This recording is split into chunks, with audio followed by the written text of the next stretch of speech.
Hello again, everyone. 1960 Philco Safari, black and white solid state TV. Model number is H2010L. This will be part one of the repair on this set. We did a previous video where we did a look at the set and showed the problems with it, and first thing we'll do is try to get the set working. It does come on, but it has a vertical line and just a very little sound, just a little buzz, and that's about it. So we got some work to do there to try to get the set to where it's playing okay. And then once we do that, we're going to work on the leather cover that it has over it. Get the decorative bezel cleaned up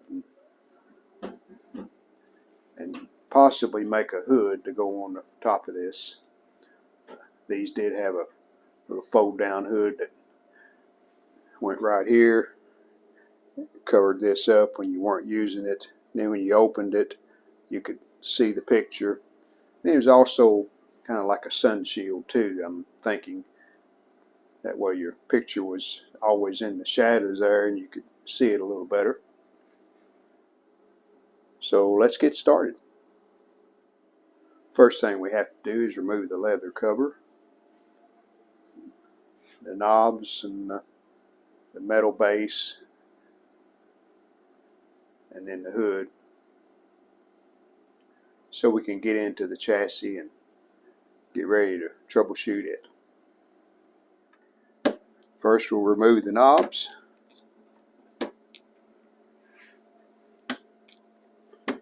Three on each side.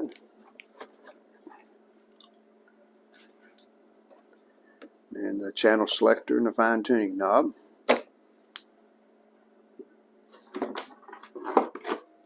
Next we'll remove the base. It has 4 Phillips screws that hold it on.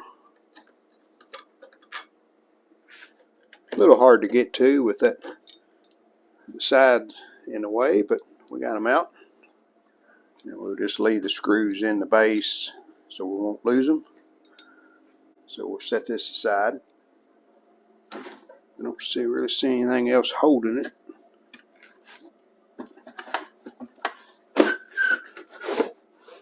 And there's the cover. Needs some work, but we're not worried about that right now. And next we'll take this hood off. We have a screw right there and 2 here in the back.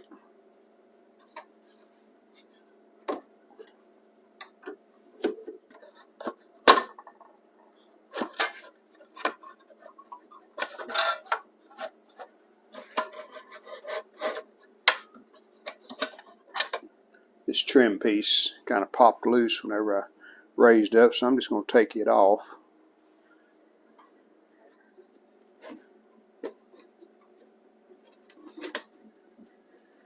Well, I couldn't seem to figure out what's holding this, and I think it's this strap right here that attaches to the antenna.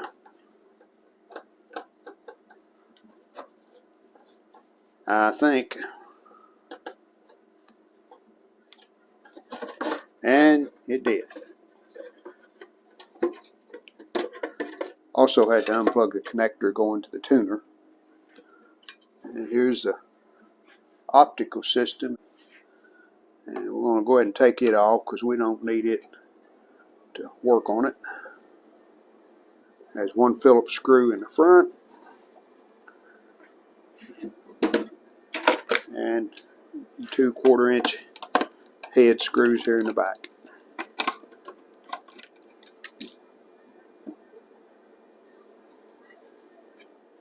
Next we're going to take the battery out. It's here at the bottom. Probably the original battery. There's a connector. And we're losing all the blue cover off of it.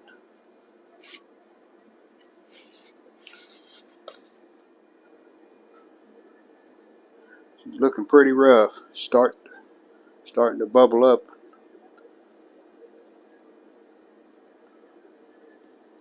It'd be nice to be able to remove all the contents of this and keep this label and just have a fake battery, or you could possibly put new batteries inside this container. But that we'll do that. We'll figure that out. So we're going to set this all aside. I have the AC cord plugged in, so just confirm that it's doing the same thing it was doing. No vertical. And just a little bit of rushing noise in the sound. Well, we're already making some improvements, and I haven't even started troubleshooting it yet. We have vertical sweep now.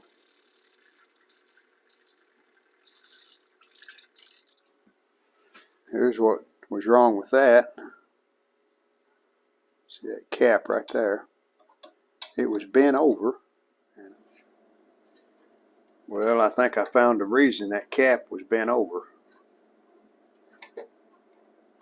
When you put the hood on, it's sitting right against that cap when the antenna's down. It's right under that antenna. With the antenna down, it sure will hit it. That's what happened. That cap, someone pushed the antenna down real hard and bent that cap over. Could be the wrong antenna. I would say that's what it is, because I don't think it should. Yeah, you can see the sleeve stops before it gets to the cap. I think it's the wrong antenna. So we'll have to keep that in mind. Not let that happen again.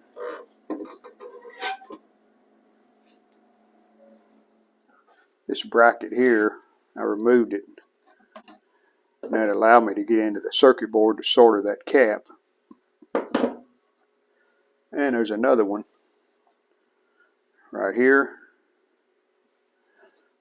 We got some vertical sweep back, so good start. Now I have hooked up a 7.5 volt source to the battery terminals, and I get nothing, so I don't know what's going on there. There's probably a fusistor or something that attaches to that line that's stopping that. So I'd like to get that going too, but we'll see. 1/4-inch nuts that hold these circuit boards in. And if you remove them, you can sort of hinge the board back to work on it. Just got to be careful and not short anything out. You could work on that board like that.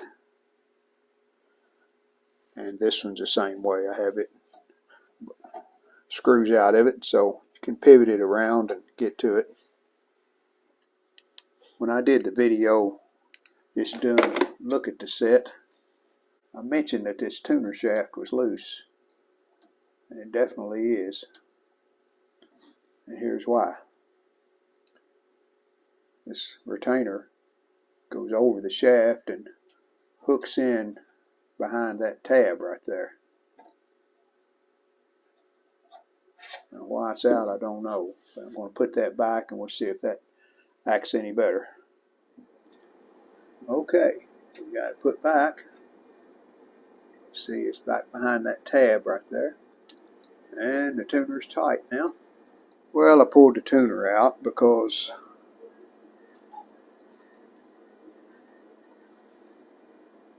I call that the click bearing. It was laying on top of the high voltage cage. There's that little ball bearing. Goes in these slots here. That's what locks the tuner in position for each channel. And I was able to get it back in there. and it wasn't too complicated. I took that clip back off that was loose, the one that was allowing the shaft to come loose here. I took that back off. There's a clip on the front right there. You see the end of it under that little tab. Took both of them off, and the shaft pulled straight out.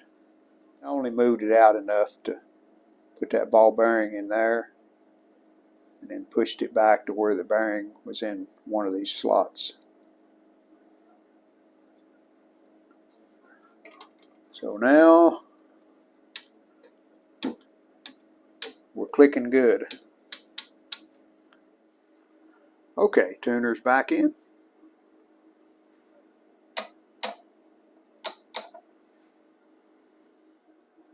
I put the deflection board back in. Best I can tell, this is all deflection circuitry here. And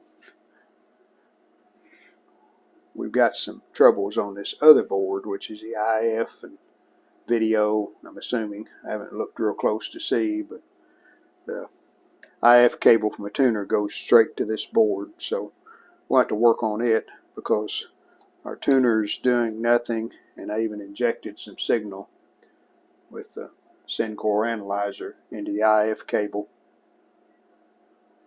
Nothing that way either. So another thing that's kind of interesting on these grounds have to be hooked up for this to work. See, I've got one here and a couple, or one down there, but at least one of those grounds has to be connected to this chassis, or you won't get anything. I had this board out, turned it back on to check that tuner.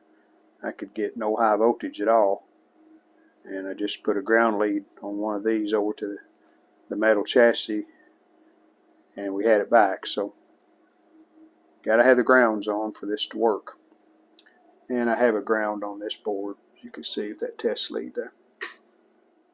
So I'm going to lay it down where I can get to that IF board, and we'll do some troubleshooting on it.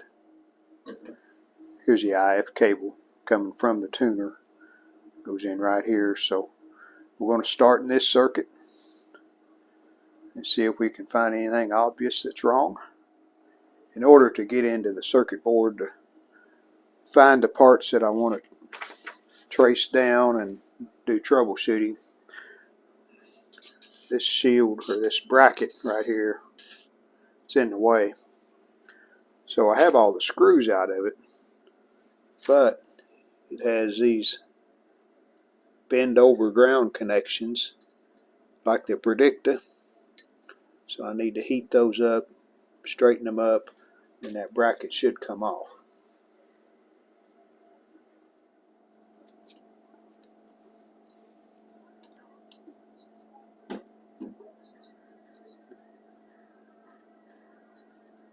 I think I got it loose. Yeah. It should come through that hole.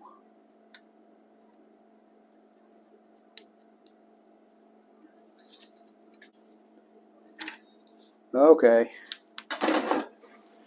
Got it. Some loose solder there. We'll get that out of the way. Now we can see the circuit a little better. Has 4 IF transistors. 1, 2, 3, and 4. So far what I've found on the first 2 IF transistors, we have no voltage on either the emitter or the base, and we should have like 2 volts on the emitter, 1.5 volts on the base, 0 on the collector.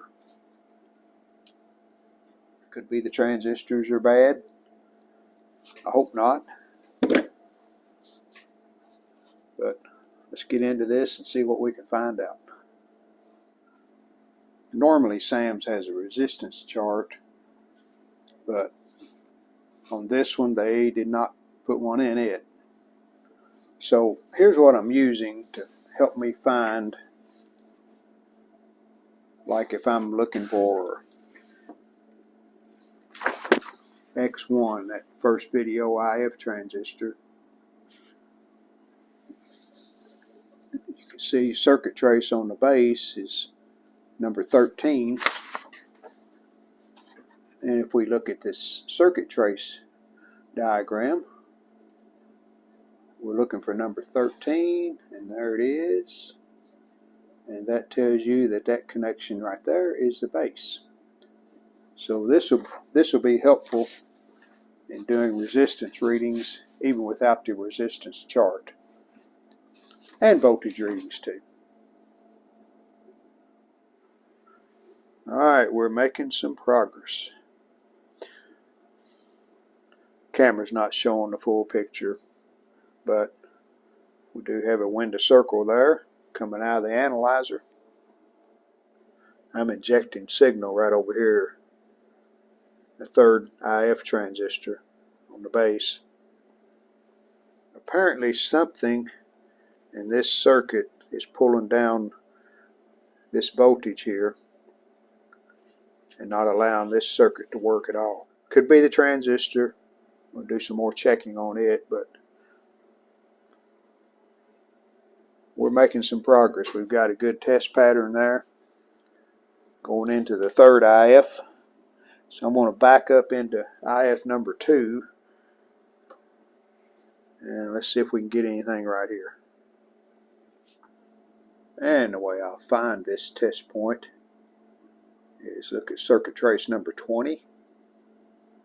We're going to hook the generator up right there, see what happens. And here's a circuit trace diagram. 20 is right there. And that's where I have my test lead from the generator. So let's see if we get anything at that point. And we do. So that tells me the second IF is working. Good deal. So we're working from here on out. So our trouble's in here. I'm going to do some troubleshooting, and then I'll let you know what I found. I'm injecting signal now right here on this collector pin of this first IF. And we still have some signal. So we're leading more and more back to this transistor. Got out my high dollar transistor diode tester and cap checker and resistor checker. So this is the first IF transistor, and it is a PNP, that's correct. And then I'm going to pull the second IF transistor out and test it, and we'll compare, see if there's any difference in the readings. There's a second IF transistor, and it checks practically the same as the first one.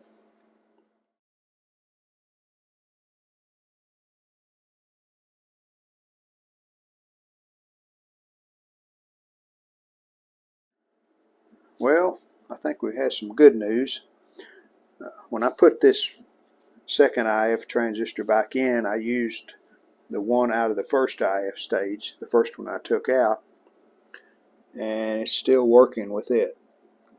I'm going to back up here to this is a base of the first IF, and we still got some signal passing through there. That tells me the second IF transistor is working, which was the first one I took out. In other words, I swapped them. Okay, transistors back in. I did leave the base unsoldered, so that eliminates circuitry if that's where the problem's at. We'll go to the collector of the first IF. We have a pattern. We'll go to the emitter. We have a pattern. We go to the base. We have a pattern. with it as long as it's unhooked from this circuit board. Well, fortunately, the problem turned out to be pretty simple.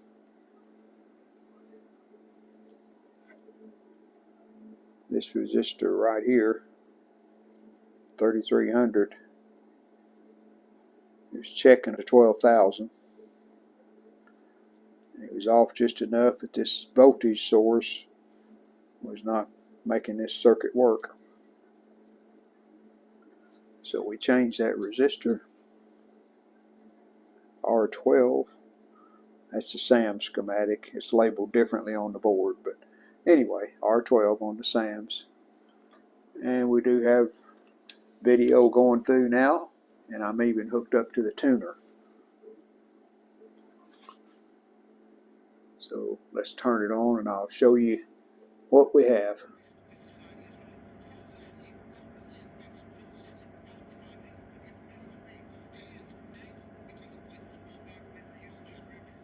But pretty happy with our progress so far.